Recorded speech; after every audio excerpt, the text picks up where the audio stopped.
Keep praying, keep forgiving, stay on the high road. God sees what's happening. He knows how to restore. He knows how to change people's hearts. His hands are still on them. They may need to go around the wheel a few more times. The timing is not up to us, it's up to God. Will you wait for His plan to unfold? Will you not get discouraged? When is it going to happen? Why isn't it improving? It just needs some time. When you understand this principle, it takes the pressure off. You won't live frustrated, wondering how it's going to work out. You'll say, God, everything's not perfect in my life. I'm waiting for things to change, but I'm going to enjoy today knowing that you're on the throne, and at the right time, you're going to make all things beautiful in my life. Walking into the blessings and the purpose of God is a journey. It's not an instantaneous thing. You may not like it, but you can't bypass the process. Sometimes God proves His love to us by what He's not letting us have. Because a blessing given too soon is not a blessing at all. My prayer has always been, Lord, don't give me more than I can handle. Teach me patience with the process. We live in this automated age where we want to be zapped into things, not understanding how essential the journey is. Sometimes it's not happening because we're not prepared for what God has prepared. I prayed to abort the process. I prayed that I wouldn't have to endure some things that He wanted me to endure. I was working on the destination, but He was working on me. When He knows you're ready, what you give birth to is going to be much bigger than you've imagined. I wonder if you're upset about something now that later on you're going to realize it had to happen to get you to your destiny. See, the route you on right now is the route you got to take. The disappointments, the betrayals, they had to happen. They're a part of His plan. See, you get mad when haters come your way. You get mad because you get a setback. That's just dirt. You got to have dirt on you to grow into what God got for you. That is to say that sometimes we don't accept inconvenience to accomplish divine purpose. But God won't allow anything to happen that will keep you from your purpose. If you only knew what God was up to, you wouldn't live upset. If you only knew that your latter days will be better than your former days, you may be off course. You can't outrun the mercy of God. Don't sit around condemned. If you only knew what God was going to do, the assignment He has for you didn't get canceled because you took a detour. If you only knew how He's fighting battles for you, then you would trust Him. You wouldn't fight all the things you don't like. You may have some pieces in your life that don't make sense. You have to wait for the other pieces to come together. This is not the time to be discouraged. This is the time to stir your faith up. It's always going to cost you something. You shout about the harvest, but you ignore the seed. You shout about being exalted, but you resist being humble. God won't take you up because you already acting up. But if you really want to go up, humble yourself. Now wait a minute. There are some people in this room that don't look like where they came from. There are some people who came against all odds. You shouldn't even be where you are right now. Oh, let me remind you how to praise the Lord. Don't you get here and start acting all funny like you got here by yourself. You've been through enough stuff that you ought to be in a mental institution, and yet God's got you out here functioning, and you worried about a car. You ought to be shouting about your mind. You ought to be shouting about your leg. You ought to be shouting right where you are. God has a blessing for you. I may not have it right now, but I know He's got it for me. I know He's going to bless it. You got a covenant with God. God bless you in bad soil. You were born on the wrong side of the tracks. The odds were against you from the beginning. And look at God. Look what the Lord has done. Let's take 30 seconds and just praise him for progress. If you're going to continue to go further, you have to remember it is the Lord your God that got you to where you are, and it is God that's going to keep you going.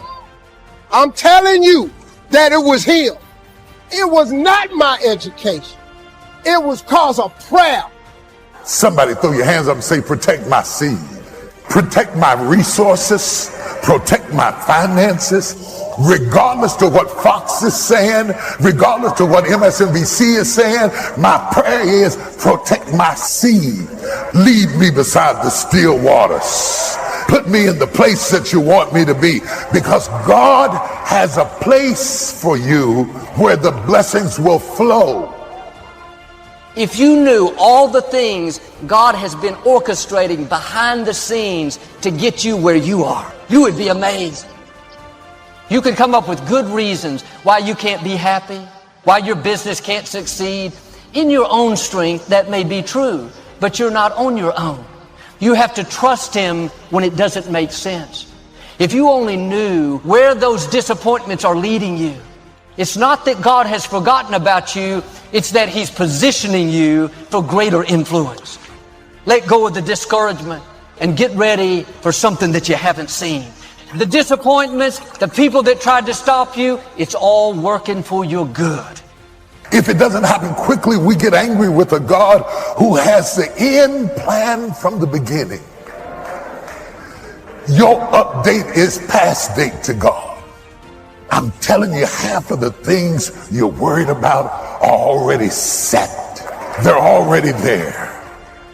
And all of these things that are happening to me right now, they're just temporary inconveniences. You weren't created to live worried. This is the reason many people have health issues. Your mind needs a break. You weren't designed to carry that heavy load. But when you come back to a place of peace and say, God, I trust you. We can't add 1 inch to our life by worrying. Do yourself a favor. Take the worry off the throne and put God back up on the throne. To thank God that he's still in control. What if I don't get well? What if I can't make those payments? Don't fall into that trap. You have to turn your worry into worship. I wonder how many things you're worried about that are never going to come to pass. How much time are you wasting worrying? Don't try to figure out the next 5 years, play out all the what ifs. We may not know what the future holds, but we do know who holds the future. And sure, we should plan, we should use common sense, but at some point, you have to turn it over to God. Really, it's important every morning. You should start the day off in peace. Breathe in God's goodness. Thank him for his blessings in your life. I not only trust your ways, but I trust your timing. God got a great life for you. All you got to do is ask him for it and wait on it and be willing to work. Faith without works is dead. That's all you got to do. If the truth be told, we were being totally honest. Most of us don't like waiting. Particularly if we're waiting for something to change or something to get better. Waiting can be a very frustrating experience. But the worst kind of waiting of all is waiting on God. When God forces you to wait for things to get better in your life, for things to improve, to change, to reverse, and nothing is happening. And yet, over and over again in the Bible, we're told to wait on the Lord. The most difficult place for you to be in life is in God's waiting room. In God's waiting room. Some of you are in God's waiting room right now. What is God's waiting room? When you're in a hurry for something to happen and God isn't. That's God's waiting room. Some of you are in a hurry to graduate. Some of you are in a hurry to get married. Some of you are in a hurry to start a family. Some of you are in a hurry to launch a new business, to close a big deal. Some of you are in a hurry for a big goal, a big dream, a big accomplishment. Some of you are in a hurry for all kinds of different things, and God isn't. We all have things that we're waiting for, problem to turn around. When it's taking longer than we thought, it's easy to get discouraged, to become impatient. But sometimes it's not happening because we're not prepared for what God has prepared. You need more time to grow, to develop, to gain experience. Patience is developed in the weight room. Before you see what God promised, God will send you to the weight room. You may not like it. Other people are in the game, making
progress, you're stuck waiting.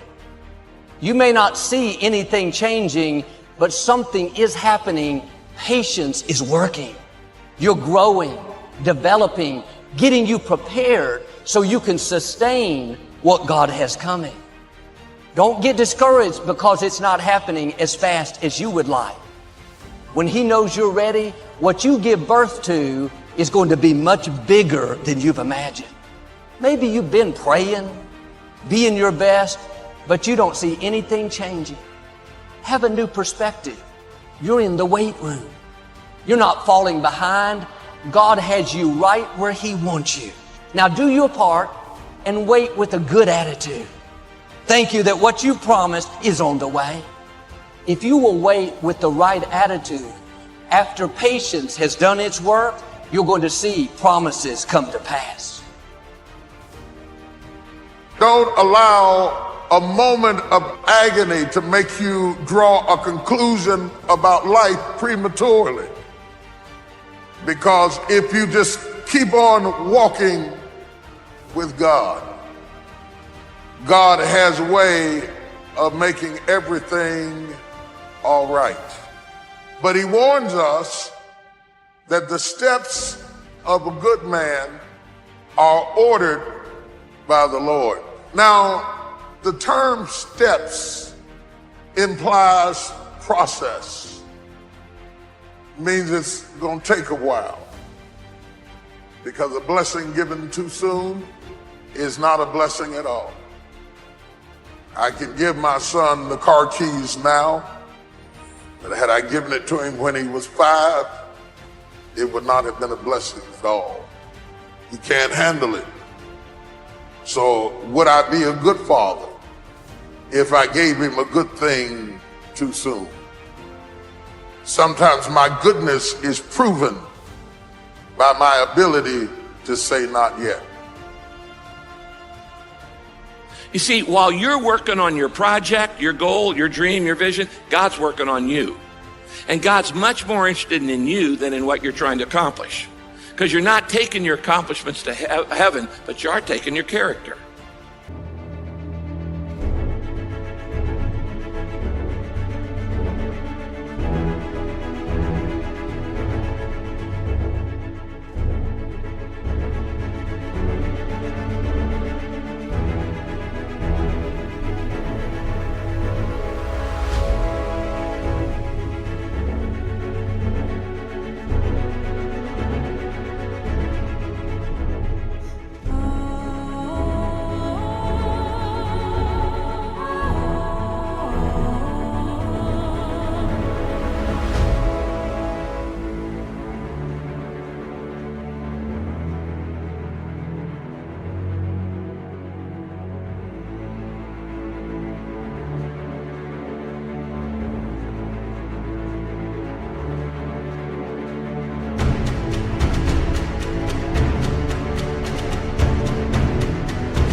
And sometimes God says, yeah, I intend to give you what I've promised you. I intend to answer that prayer. I intend to fulfill the vision, but you're not ready yet.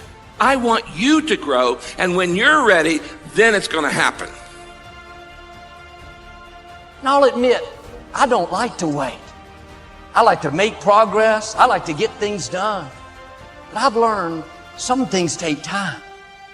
So much is developed in the process.